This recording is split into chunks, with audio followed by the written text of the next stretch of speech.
नमस्कार साथियों, अभ्युदय एकेडमी 2.0 में आपका हार्दिक स्वागत है। उत्तर प्रदेश शिक्षा सेवा चयन आयोग ने विज्ञापन संख्या 51 के सहायक आचार्य यानी असिस्टेंट प्रोफेसर के पदों पर चयन हेतु लिखित परीक्षा का आयोजन दिनांक 16 व 17 फरवरी 2025 को कराए जाने का निर्णय लिया है। टीजीटी पीजीटी के साथ साथ असिस्टेंट प्रोफेसर के एग्जाम में भी 40 से 50% प्रश्न प्रीवियस ईयर से आते हैं।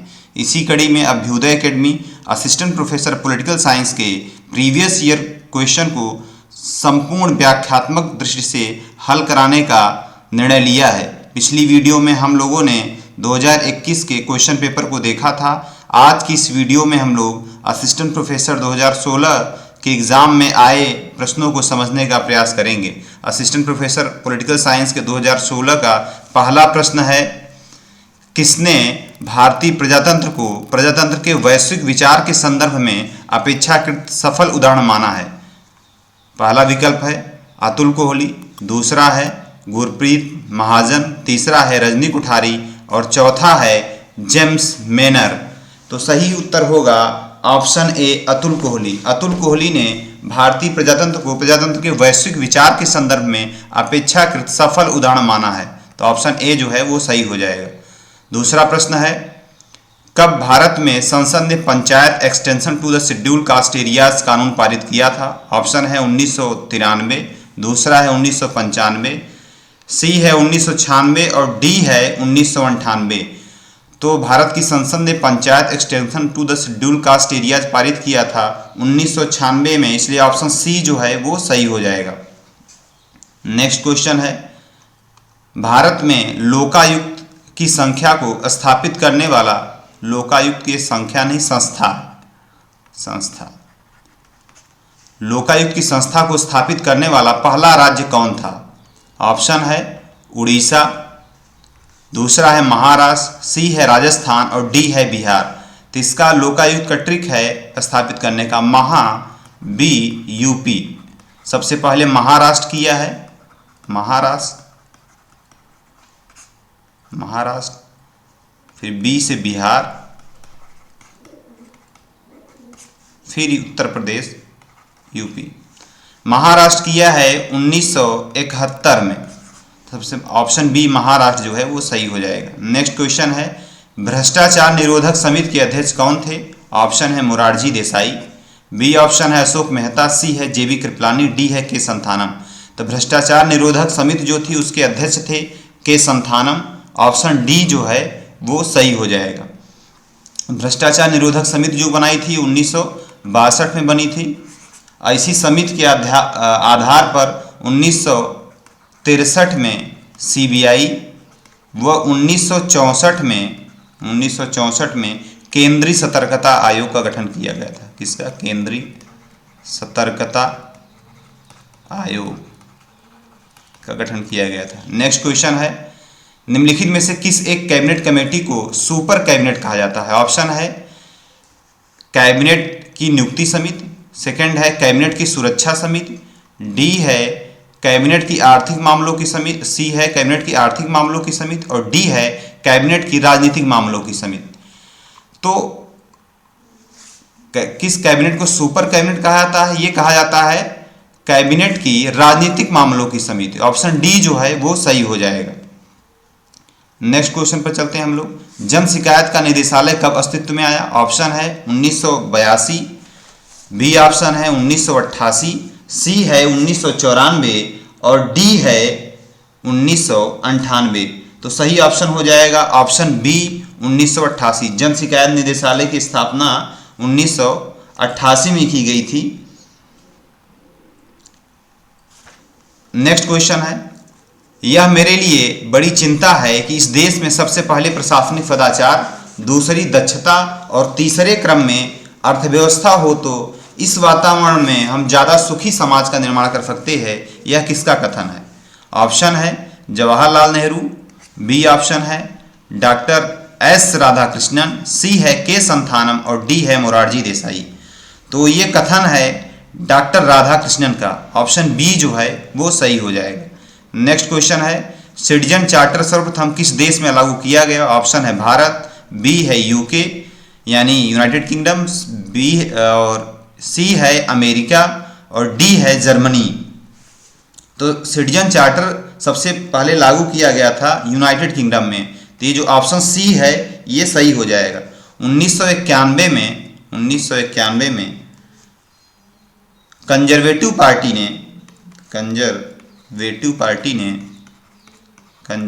पार्टी के जॉन मेयर के नेतृत्व में, किसके? जॉन मेयर के नेतृत्व में कैबिनेट, कंजर्वेटिव पार्टी के लीडर थे, प्रधानमंत्री भी जो बने थे जॉन मेयर के नेतृत्व में ब्रिटेन में सबसे पहले इसे लागू किया गया। ब्रिटेन में इसे सर्वप्रथम लागू किया गया।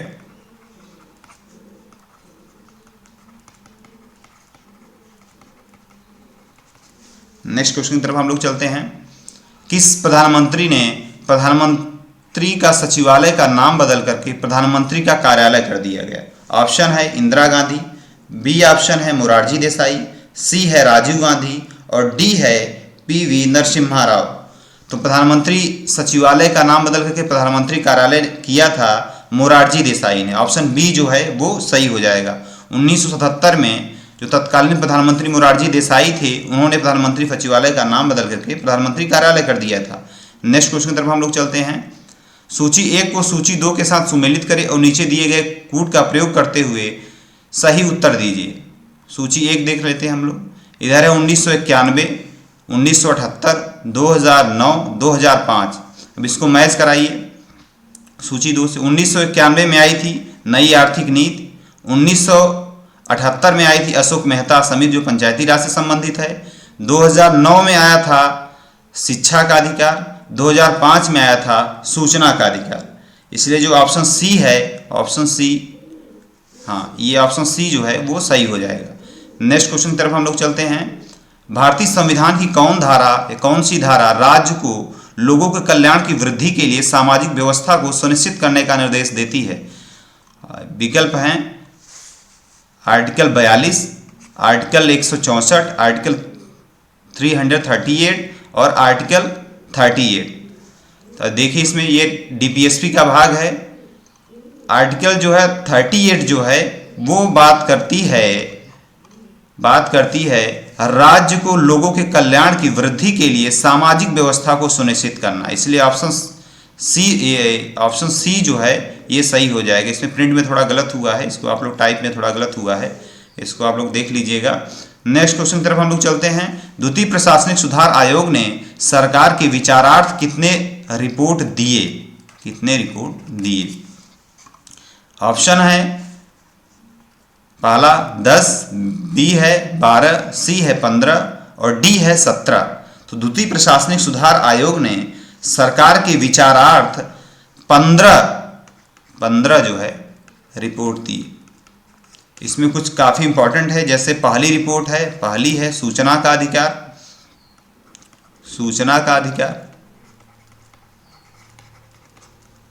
दूसरी है ह्यूमन कैपिटल या मानव पूंजी, जिसको कहते हैं मानव पूंजी। तीसरी है संकट प्रबंधन,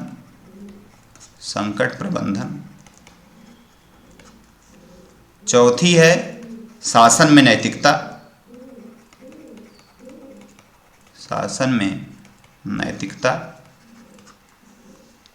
पांचवी है सार्वजनिक व्यवस्था,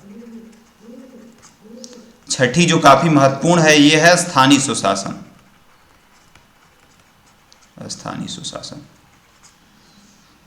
आठवीं है आतंकवाद का मुकाबला करना।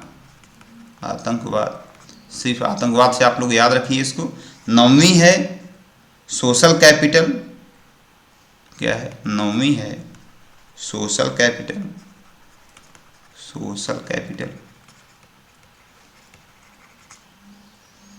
11वीं है ई गवर्नेंस।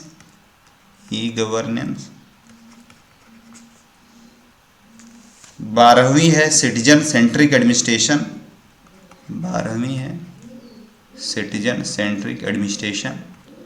13वीं महत्वपूर्ण नहीं, 14वीं महत्वपूर्ण है 14वीं है वित्तीय प्रबंधन प्रणाली को मजबूत करना, वित्तीय प्रबंधन प्रणाली को मजबूत करना। लास्ट 15वीं रिपोर्ट है राज्य और जिला प्रशासन। क्या है? राज्य व जिला प्रशासन, जिला प्रशासन। नेक्स्ट क्वेश्चन की तरफ हम लोग चलते हैं। 2012 भारतीय प्रजातंत्र के इतिहास में परिभाषित करने वाले वर्ष के रूप में जाना जाएगा। यह एक ऐसा वर्ष था जिसमें नागरिक मुख्य केंद्र में आए तथा उन्होंने पहले से चली आ रही मूक बहुमत के मिथक को तोड़ दिया। तो ये बात हो रही है 2012 में जो अन्ना द्वारा चलाया गया भ्रष्टाचार विरोधी आंदोलन था, लोकपाल की स्थापना के लेकर के, उसके संदर्भ में ये कथन पूछा गया है। ये कथन कहा था प्रणब मुखर्जी ने, पहला ऑप्शन है। बी है विनोद राय ने, सी है अन्ना हजारे ने, और डी है डॉक्टर APJ अब्दुल कलाम ने। तो इसका सही आंसर हो जाएगा विनोद राय। ऑप्शन बी जो है ये सही हो जाएगा। उस समय तत्कालीन 11वें वित्त नियंत्रण एवं महालेखा परीक्षक थे विनोद राय, उन्हीं के द्वारा एक कथन कहा गया था। नेक्स्ट क्वेश्चन की तरफ हम लोग चलते हैं। भारत की सरकार ने कब अंकेक्षण को लेखा से अलग करने का निर्णय लिया? विकल्प हैं 1962 में, बी है 1976 में, सी है 1978 में, और डी है 1980 में। तो अंकेक्षण को लेखा से अलग किया गया था वर्ष 1976 में। नेक्स्ट क्वेश्चन की तरफ हम लोग चलते हैं। निम्नलिखित में से किस विद्वान ने नेतृत्व को सर्कुलर रिस्पांस के रूप में विश्लेषित किया था? ऑप्शन है टेलर, बी ऑप्शन है मिलेट, सी है MP फॉलेट, और डी है CI बर्नार्ड। तो नेतृत्व को सर्कुलर रिस्पांस के रूप में वर्णित किया था MP फॉलेट ने, इसलिए ऑप्शन सी जो है वो सही हो जाएगा। नेक्स्ट क्वेश्चन है निम्नलिखित में से किसने भारत को बहुकेंद्रिक राष्ट्रवाद के उदाहरण के रूप में प्रस्तुत किया है? ऑप्शन है पार्थ चटर्जी, बी है एंथनी डी स्मिथ, और सी है विल किमलिका, और डी है बेनेडिक्ट एंडरसन ने। तो भारत को बहुकेंद्रिक राष्ट्रवाद के रूप में वर्णित किया था एंथनी डी स्मिथ ने। ऑप्शन बी जो है वो सही हो जाएगा। नेक्स्ट क्वेश्चन की तरफ हम लोग चलते हैं। शांति के लिए एकता प्रस्ताव संयुक्त राष्ट्र संघ के द्वारा अपनाया गया था। ऑप्शन है कोरिया संकट के समय, बी है वियतनाम संकट के समय, सी है स्वेज संकट के समय, और डी है क्यूबा संकट के समय। तो शांति के लिए एकता प्रस्ताव को अपनाया गया था कोरिया संकट के समय। कोरिया संकट के, इसलिए ऑप्शन ए जो है सही हो जाएगा। कोरिया संकट 1950 में हुआ था कोरिया संकट। इसमें संयुक्त राष्ट्र की महासभा ने 3 जून 1950 को शांति के लिए एकता प्रस्ताव पारित किया था। नेक्स्ट क्वेश्चन है संयुक्त राष्ट्र का नवीनतम सदस्य कौन है? ऑप्शन है सोमालिया, बी है दक्षिण सूडान, सी है कांगो, और डी है कोसोवो। तो संयुक्त राष्ट्र का जो नवीनतम सदस्य है 193 जो है वो है साउथ सूडान। ऑप्शन बी जो है वो सही हो जाएगा। नेक्स्ट क्वेश्चन है आसियान +3 क्या है? ऑप्शन है भारत अमेरिका जापान, बी है अमेरिका जापान दक्षिण कोरिया, सी है चीन जापान दक्षिण कोरिया, और डी है चीन जापान और ऑस्ट्रेलिया। तो सही ऑप्शन हो जाएगा आसियान +3 से आशय है चीन जापान और दक्षिण कोरिया से। ऑप्शन सी जो है वो सही हो जाएगा। ये आसियान +3 की जो कॉन्सेप्ट है ये 1997 में शुरू हुआ था, 1997 में शुरू हुआ। नेक्स्ट क्वेश्चन की तरफ हम लोग चलते हैं। निम्नलिखित में से कौन गैर परंपरागत सुरक्षा के खतरे हैं? ऑप्शन है जलवायु परिवर्तन, ये ऑप्शन है जलवायु परिवर्तन, बी है मादक द्रव्यों की तस्करी, सी है समुद्री लूटपाट, और डी है उपरोक्त सभी। तो सही आंसर हो जाएगा ऑप्शन डी, समुद्री लूटपाट भी होगा, मादक द्रव्यों की तस्करी भी होगा, और जलवायु परिवर्तन, ये सभी जो है गैर परंपरागत सुरक्षा खतरे में सम्मिलित किए जाएंगे। नेक्स्ट क्वेश्चन है बान की मून संयुक्त राष्ट्र के महासचिव निम्नलिखित में से किस देश के हैं? ऑप्शन है जापान, बी है थाईलैंड, सी है दक्षिण कोरिया, और डी है मंगोलिया। तो संयुक्त राष्ट्र महासचिव बान की मून संबंधित हैं दक्षिण कोरिया से। तो ये ऑप्शन जो है वो सही हो जाएगा। नेक्स्ट क्वेश्चन की तरफ हम लोग चलते हैं। निम्नलिखित में से किसने परमाणु अप्रसार संधि पर हस्ताक्षर किए हैं? ऑप्शन है भारत, बी है पाकिस्तान, सी है ईरान, और डी है इजराइल। तो इसको आप लोग सही कर सकते हैं। भारत किया ही नहीं है, पाकिस्तान भी नहीं किया है, इजराइल भी नहीं किया है, सी बचता है। तो ईरान जो है परमाणु अप्रसार संधि पर हस्ताक्षर किया है। नेक्स्ट क्वेश्चन है, भारत के किस प्रधानमंत्री ने अफ्रीका फंड की स्थापना की? ऑप्शन है इंदिरा गांधी, बी है राजीव गांधी, सी है अटल बिहारी वाजपेयी और डी है नरेंद्र मोदी। तो अफ्रीका फंड की स्थापना जो है राजीव गांधी ने किया था। ऑप्शन बी जो है वो सही हो जाएगा। भारतीय प्रधानमंत्री राजीव गांधी ने 1986 में अफ्रीका फंड की स्थापना की। अफ्रीका फंड की स्थापना की। तो सही ऑप्शन हो जाएगा ऑप्शन बी। नेक्स्ट क्वेश्चन की तरफ हम लोग चलते हैं। निम्नलिखित में से कौन अंतर्राष्ट्रीय राजनीति में यथार्थवादी विचार से संबंधित नहीं है? इसका ध्यान रखिएगा, ज़्यादातर क्वेश्चन गलत हो जाते हैं नहीं में और है में। तो इसको देख लीजिए आप लोग, बल्कि गोला कर लीजिए, अगर नहीं रहे तो उसको गोला कर लीजिए। ऑप्शन है अल्फ्रेड जीमन, सेकंड ऑप्शन है केनेथ वाल्टज, सी है हेनरी किसिंजर और डी है हांस मॉर्गनथाउ। केनेथ वाल्टज भी हैं, नव यथार्थवाद के समर्थक हैं। हेनरी किसिंजर भी यथार्थवाद से जुड़े विचारक हैं। हांस मॉर्गनथाउ भी यथार्थवाद के जनक हैं। ऑप्शन ए जो है ये यथार्थवाद से संबंधित नहीं है। अल्फ्रेड जीमन जो है वो यथार्थवाद से संबंधित नहीं है। नेक्स्ट क्वेश्चन की तरफ हम लोग चलते हैं। निम्नलिखित में से कौन सा युग्म सही सुमेलित नहीं है? ऑप्शन है पुस्तक का नाम दिया हुआ है और उसके लेखक हैं। देखिए, पहली पुस्तक है new dimension of India's foreign policy, ये मैच कराया है अटल बिहारी वाजपेयी से। दूसरी बुक है foreign policy of India a book of reading, ये है विमल प्रसाद की।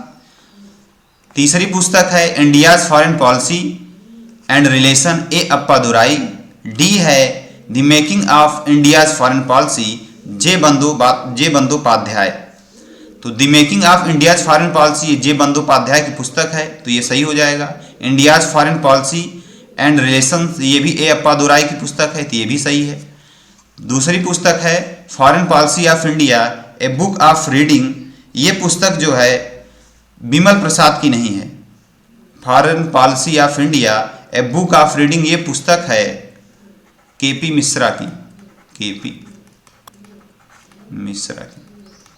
तो ऑप्शन बी जो है ये गलत हो जाएगा। नेक्स्ट क्वेश्चन है, बुराई की धुरी मुहावरे का प्रयोग निम्नलिखित में से किन देशों के समूह के लिए किया जाता है? ऑप्शन है Iran, Iraq, Pakistan. B option है ईरान, इराक, अफगानिस्तान। सी है ईरान, इराक, उत्तरी कोरिया।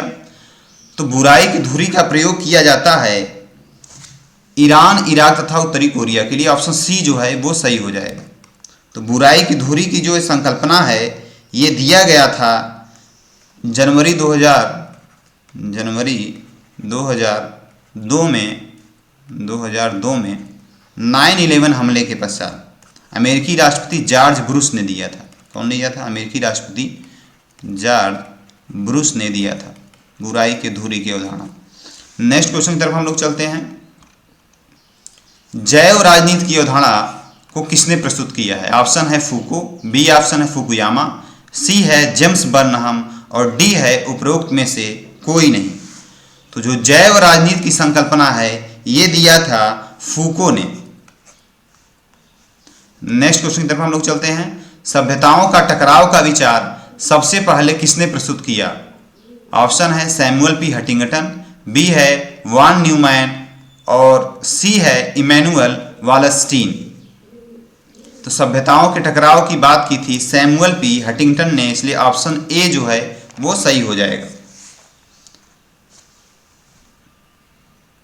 नेक्स्ट क्वेश्चन की तरफ चलते हैं हम लोग। राज्य की सापेक्ष स्वायत्तता के सिद्धांत का प्रतिपादक है? ऑप्शन है ग्रामसी, बी है राल्फ मिलीबैंड, सी है रॉबर्ट नॉजिक और डी है जॉन रॉल्स। तो राज्य की सापेक्ष स्वायत्तता की संकल्पना दिया था ग्रामसी ने। ऑप्शन ए जो है वो सही हो जाएगा। नेक्स्ट क्वेश्चन की तरफ हम लोग चलते हैं। कानूनी तथा राजनीतिक संप्रभुता के मध्य भेद किया है? ऑप्शन है बोंदा, बी है ऑस्टिन, सी है एवी डायसी और डी है लास्की। तो कानूनी तथा राजनीतिक संप्रभुता के मध्य भेद किया है एवी डायसी ने। ऑप्शन सी जो है वो सही हो जाएगा। नेक्स्ट क्वेश्चन की तरफ हम लोग चलते हैं। प्लेटो की दार्शनिक की शिक्षा में निम्नलिखित में से कौन सा विषय सम्मिलित नहीं है? ऑप्शन है अंकगणित, बी है बीजगणित, सी है संवाद शास्त्र और डी है खगोल शास्त्र। तो प्लेटो की दार्शनिक शिक्षा में अलजेब्रा यानी बीज गणित की बात नहीं की जाती। ऑप्शन बी जो है वो सही हो जाएगा। नेक्स्ट क्वेश्चन है, मैं उस वर्ग से आता हूं जो प्रजातंत्र पर सभी प्रकार एवं आकार के एकाधिकारवाद को समाप्ति का पक्षधर है। अम्बेडकर ने निम्न में से किस अवसर पर यह वक्तव्य दिया?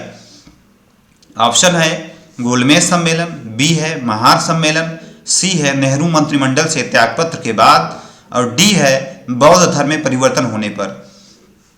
तो अंबेडकर ने यह वक्तव्य दिया था गोलमेज सम्मेलन में। ऑप्शन ए जो है वो सही हो जाएगा। नेक्स्ट क्वेश्चन है, निम्नलिखित में से कौन सी पुस्तक एम एन राय द्वारा नहीं लिखी गई है? ऑप्शन है India in transition, B option है इंडिया टुडे, सी है India's problem and its solution, D है 1 ईयर ऑफ नॉन कॉपरेशन। तो एम एन राय ने नहीं लिखा है इंडिया टुडे। इंडिया टुडे जो है ये एम एन राय की पुस्तक नहीं है। नेक्स्ट क्वेश्चन की तरफ हम लोग चलते हैं। गांधी के हिंद स्वराज में कितने अध्याय हैं? ऑप्शन है 12, बी है 15, सी है 18 और डी है 20। तो गांधी के हिंद स्वराज में है टोटल 20 अध्याय। ऑप्शन डी जो है वो सही हो जाएगा। तो हिंद स्वराज जो गांधी जी की पुस्तक है ये लिखी गई थी 1909 में, मूलतः गुजराती में लिखी गई थी। नेक्स्ट क्वेश्चन की तरफ हम लोग चलते हैं। जो राजाओं का अनादर करते हैं उस पर दैवीय सजा होती है, यह कथन किसका है? ऑप्शन है अरिस्टोटल, बी है मैकियावेली, सी है हीगेल और डी है कौटिल्य। तो जो राजाओं का अनादर करते हैं उस पर दैवीय सजा होती है, ये कथन है कौटिल्य का। ऑप्शन डी जो है वो सही हो जाएगा। आज की इस वीडियो में हम लोग सिर्फ 35 प्रश्न देखेंगे। अगली वीडियो में हम लोग 35 के आगे यानी 35 से 70 तक के प्रश्नों को देखेंगे। इसका PDF आप लोग को अभ्युदय एकेडमी टेलीग्राम चैनल पर आप लोग को उपलब्ध होगा। आज के लिए इतना